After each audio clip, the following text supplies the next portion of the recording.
স্বাগত দীপ্ত সংবাদে। আপনাদের সাথে আছি আমি ইয়াসমিন সুমনা। ত্রয়োদশ জাতীয় সংসদ নির্বাচনের তফসিল ঘোষণা হবে আজ সন্ধ্যা ৬টায়। জাতির উদ্দেশ্যে ভাষণের মাধ্যমে প্রধান নির্বাচন কমিশনার এএমএম নাসির উদ্দিন তফসিলের বিস্তারিত তুলে ধরবেন। এর আগে বুধবার বিকেলে এই ভাষণ রেকর্ড করে বাংলাদেশ টেলিভিশন ও বাংলাদেশ বেতার। একই দিন বঙ্গভবনে রাষ্ট্রপতির পক্ষে সঙ্গে সাক্ষাৎ করে পুরো নির্বাচন কমিশন।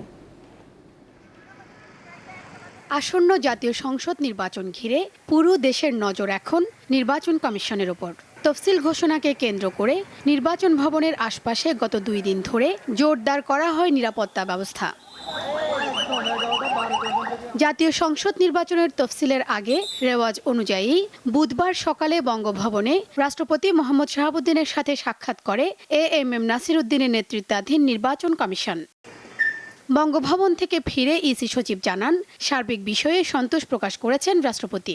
আমরা যে 1 ঘন্টা সময় বাড়িয়েছি সকাল 7:30 এবং বিকাল 4:30 পর্যন্ত, এটারও বললেন যে এটা যৌক্তিকভাবে এটা হয়েছে। সার্বিকভাবে আমাদেরকে বলেছেন যে নির্বাচন কমিশন এগিয়ে যাচ্ছে এবং একটা ভালো সুষ্ঠু এবং অর্থবহ নির্বাচনের জন্য যতটুকু সাহায্য সহযোগিতা এবং সহানুভূতি ওনার দিক থেকে প্রয়োজন দেওয়ার সুযোগ আছে, উনি তার থেকে বেশি ছাড়া কম দিবেন না।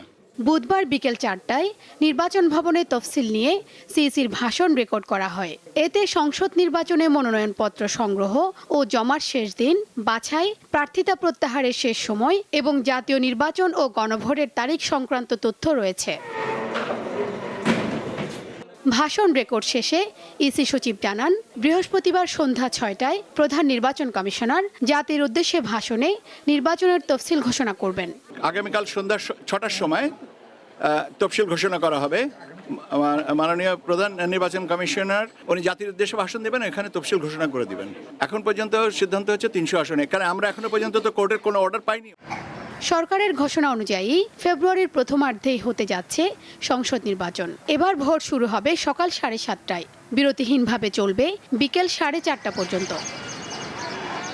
ত্রয়োদশ সংসদ নির্বাচনকে ঘিরে গত 14 মাসের সব ধরনের জল্পনা কল্পনার অবসান ঘটিয়ে অবশেষে তফসিল ঘোষণা করতে যাচ্ছে নির্বাচন কমিশন। এবং 24-এর আন্দোলনের মধ্য দিয়ে যে নির্বাচনী যাত্রা শুরু হয়েছে, এই পরিবর্তিত প্রেক্ষিতে সে নির্বাচন আসলে কেমন হতে যাচ্ছে তা এখন দেখার অপেক্ষায় পুরো জাতি। শিউলি শবনম, দীপ্ত সংবাদ, আগারগাঁও, ঢাকা। এ বিষয়ে কথা বলতে এখন নির্বাচন ভবন থেকে যুক্ত আছেন সহকর্মী দিলশাদ অ্যানি।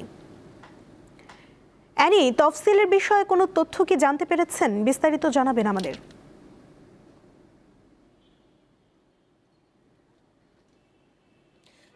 সুমন, আপনি যেমনটি বলেছেন যে তফসিলের বিষয় এখন পর্যন্ত আমরা তথ্য যতটুকু জানতে পেরেছি সেটা হচ্ছে যে আজকে সন্ধ্যা 6টার দিকে জাতির উদ্দেশ্যে যে ভাষণ দেবেন প্রধান নির্বাচন কমিশনার নাসির উদ্দিন, সেই ভাষণেই কিন্তু তফসিলের যে বিস্তারিত তথ্য যেগুলো আছে সেসব বিষয় জানা যাবে।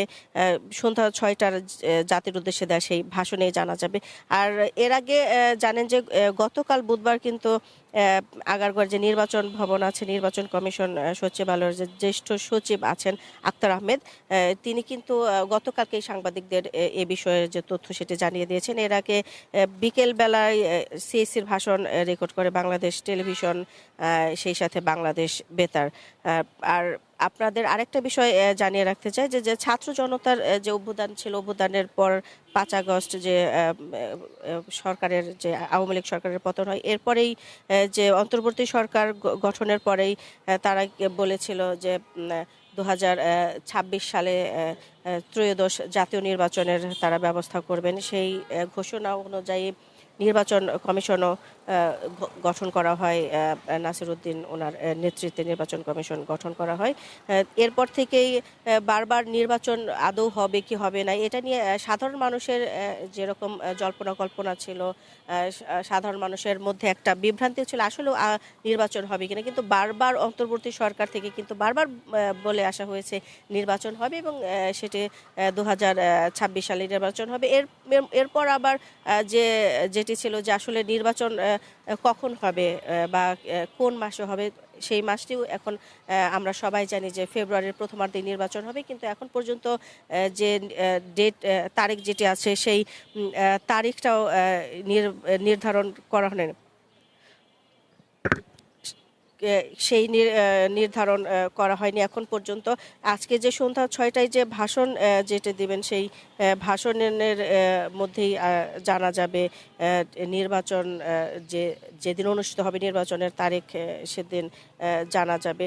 আর আরেকটা বিষয় জানিয়ে রাখতে চাই যে নির্বাচন কমিশনের সামনে আজ দেখেছি যে সকাল থেকেই এর যে রাস্তা রয়েছে, সামনের যে রাস্তা রয়েছে সেই রাস্তায় কিন্তু ব্যারিকেড দেয়া হয়েছে এবং বিপুল সংখ্যক আমরা বলতে পারবো যে রাস্তার সব পাশেই পুলিশ মোতায়েন করা হয়েছে এবং সাধারণ মানুষ যারা আছেন, সাধারণ জনগণ যারা আছেন, পথচারী যারা আছেন তারা সামনের রাস্তা ব্যবহার করছেন না। কোনো পরিবহন, ওই গণপরিবহন রিক্সা থেকে শুরু করে সিএনজি বা অন্য কোনো ব্যক্তিগত পরিবহন আমরা দেখেছি নির্বাচন কমিশন অফিসের যে সামনের যে প্রধান ফটক এর সামনের যে রাস্তাটি আছে সেই রাস্তা দিয়ে সেটি ব্যক্তিগত গাড়ি অতিক্রম করতে পারছে না। কিন্তু পায়ে হেঁটে আমরা দেখেছি যে পায়ে হেঁটে এতটুকু রাস্তা যে সাধারণ মানুষ যারা আছেন তারা অতিক্রম করতে পারছেন। তো নির্বাচন কমিশনের সামনে আমরা দেখেছি যে যারা আছেন, গণমাধ্যম কর্মী যারা আছেন তারাও কিন্তু রয়েছেন। সবারই আসলে উদ্দেশ্য, সবার আসলে লক্ষ্য যে কখন তফসিল ঘোষণার বিষয়ে বিস্তারিত জানাচ্ছিলেন সহকর্মী দিলশাদ আনী। অন্তর্বর্তী সরকারের তথ্য ও সম্প্রচার উপদেষ্টা মাহফুজ আলম এবং স্থানীয় সরকার এবং যুব ও ক্রীড়া উপদেষ্টা আসিফ মাহমুদ সজীব ভুঁইয়া পদত্যাগ করেছেন। বুধবার সন্ধ্যায় প্রধান উপদেষ্টার কাছে তারা পদত্যাগপত্র জমা দেন। প্রধান উপদেষ্টা পদত্যাগপত্র গ্রহণ করে তাদের উজ্জ্বল ভবিষ্যৎ কামনা করেন। অন্তর্বর্তীকালীন সরকারের 2024 সালের 5 আগস্ট আওয়ামী লীগ সরকারের পতনের পর 8 আগস্ট ডক্টর মোহাম্মদ ইউনূসের নেতৃত্বে অন্তর্বর্তী সরকার গঠিত হয়। বিশ্বস্ততার সহিত পালন করিব। তখন প্রধান উপদেষ্টা সহ মোট 23 সদস্যের উপদেষ্টা পরিষদ গঠিত হয়। সেই সময় জুলাই গণ অভ্যুত্থানে নেতৃত্ব দেওয়া ছাত্র প্রতিনিধিদের সরকারে অন্তর্ভুক্ত করা হয়।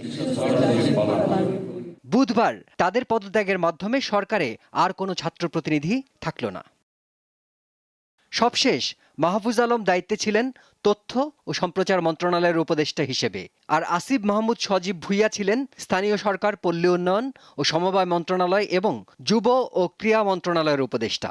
অন্তর্বর্তী সরকারের বিবৃতি অনুযায়ী তাদের এই পদত্যাগপত্র কার্যকর হবে জাতীয় নির্বাচনের তফসিল ঘোষণার পর।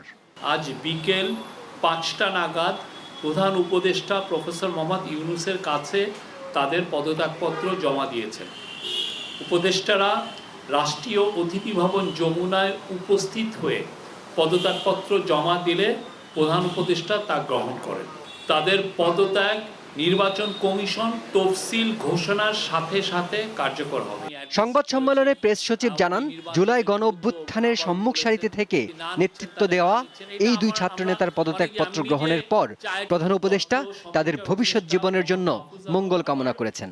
নিজেদের কর্মের মাধ্যমে দেশের মঙ্গলে নিয়োজিত থাকার আহ্বান জানিয়ে দুই ছাত্রনেতার উদ্দেশ্যে প্রধান উপদেষ্টা আরও বলেন, সরকারে থেকে যে অভিজ্ঞতা তোমরা অর্জন করেছ তা ভবিষ্যৎ জীবনে অবশ্যই কাজে লাগাতে হবে। এই দুই উপদেষ্টার পদত্যাগের পর তাদের স্থলে নতুন কেউ উপদেষ্টা হচ্ছেন কিনা এ নিয়ে এখনো কোনো সিদ্ধান্ত আসেনি। গভর্নমেন্টের তরফ থেকে এর আগে ছাত্র প্রতিনিধি নাহিদ ইসলাম গত 25 ফেব্রুয়ারি পদত্যাগ করে জুলাই গণ অভ্যুত্থানে নেতৃত্ব দেওয়া তরুণদের উদ্যোগে গঠিত জাতীয় নাগরিক পার্টি এনসিপির আহ্বায়ক হন। শিমুল বাশার, দীপ্ত বার্তাকক্ষ। এখনও উদ্ধার করা সম্ভব হয়নি রাজশাহীর তানোরে পরিত্যক্ত কূপে পড়ে যাওয়া 2 বছরের শিশু সাজিদকে। কূপের ভেতর ক্যামেরা নামিয়েও কোনো সন্ধান পাওয়া যাচ্ছে না শিশুটির। সরু গর্ত দিয়ে অন্তত 35 ফুট গভীরে পড়ে গেছে শিশুটি। বুধবার দুপুর 1:15টার দিকে উপজেলার পাচন্দর ইউনিয়নের কোয়েলহাট পূর্বপাড়া গ্রামে এই ঘটনা ঘটে। খবর পেয়ে ফায়ার সার্ভিসের 3টি ইউনিট শিশুটিকে উদ্ধারের চেষ্টা করছে। স্থানীয়রা জানায়, গ্রামের পাশে এ জমির মালিক কসির উদ্দিন। 1 বছর আগে তিনি তার জমিতে সেচের জন্য একটি সেমি ডিপ নলকূপ বসানোর চেষ্টা করেন, কিন্তু 35 ফুট বোয়িং করার পর সেখানে পানি না পাওয়ায় সে কাজ স্থগিত ছিল। বুধবার দুপুরে নিখোঁজ সাজিদের মা ওই মাঠে ধানের খড় নিতে গেলে খেলতে খেলতে সাজিদ গর্তে পড়ে যায়। স্থানীয়রা প্রথমে উদ্ধারের চেষ্টা করে, পরে ব্যর্থ হয়ে ফায়ার সার্ভিসে খবর দেন।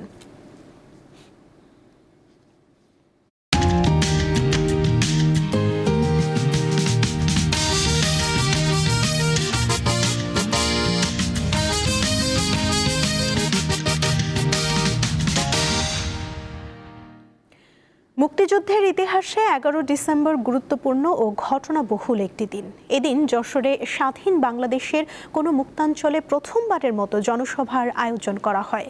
11 ডিসেম্বর ভোর 4টার দিকে আল বদরের অপারেশন ইনচার্জ চৌধুরী মঈনুদ্দিন ও চিফ এক্সিকিউটর আশরাফুজ্জামান খানের নির্দেশে পিপিআই এর প্রধান প্রতিবেদক ও কলম্বিয়া ব্রডকাস্টিং সার্ভিসের প্রতিবেদক সৈয়দ নাজমুল হককে পুরানা পল্টনের বাসা থেকে তুলে নিয়ে যায় আল বদর বাহিনী। দুপুর 3টা থেকে অনির্দিষ্টকালের জন্য কারফিউ জারি করা হয়। এদিকে পরাজয় নিশ্চিত জেনে যুদ্ধবিরতির জন্য প্রাদেশিক সরকারের সামরিক উপদেষ্টা মেজর জেনারেল রাউফ ফরমান আলী জাতিসংঘ সদর দফতরে প্রস্তাব পাঠান। জাতিসংঘের সাধারণ পরিষদে উত্থাপিত এই প্রস্তাব মেনে নিতে জোর দাবি জানায় মার্কিন যুক্তরাষ্ট্র। এছাড়া জামালপুর, ময়মনসিংহ, গাইবান্ধা, চণ্ডীপুর, টাঙ্গাইল, কুষ্টিয়া, ফুলছড়িহাট ও বাহাদুরবাদ ঘাট সহ মুক্ত হয় বাংলাদেশের 12টি গুরুত্বপূর্ণ এলাকা।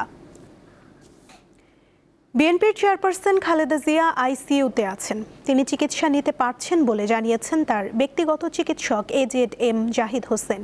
বুধবার সন্ধ্যায় রাজধানীর এভারকেয়ার হাসপাতালের সামনে ব্রিফিংয়ে তিনি এসব কথা জানান। ওনাকে যে চিকিৎসা দেওয়া হচ্ছে সেই চিকিৎসা উনি আগের মতোই, আমাদের মেডিকেল সায়েন্সের ভাষায় যদি বলি, she can continue on maintaining heart treatment, এবং ডাক্তাররা যে চিকিৎসা দিচ্ছে সেটি উনি গ্রহণ করতে পারছেন এবং সেটি উনি নিয়ে সত্যিকার অর্থে রেসপন্স করছেন। মানুষের মধ্যে বিভ্রান্তি সৃষ্টি না করে। দেশের সর্ব উত্তরের জেলা পঞ্চগড়ের উপর দিয়ে বইছে মৃদু শৈত্যপ্রবাহ।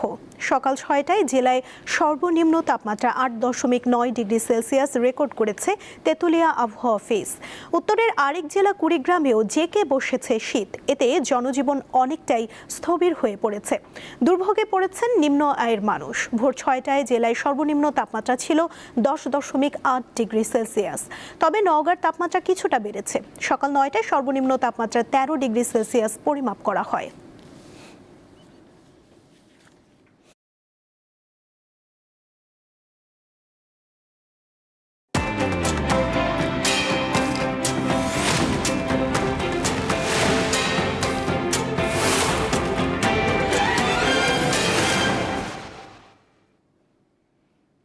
এবারে জানাবো এক নজরে দৈনিক পত্রিকার শিরোনাম।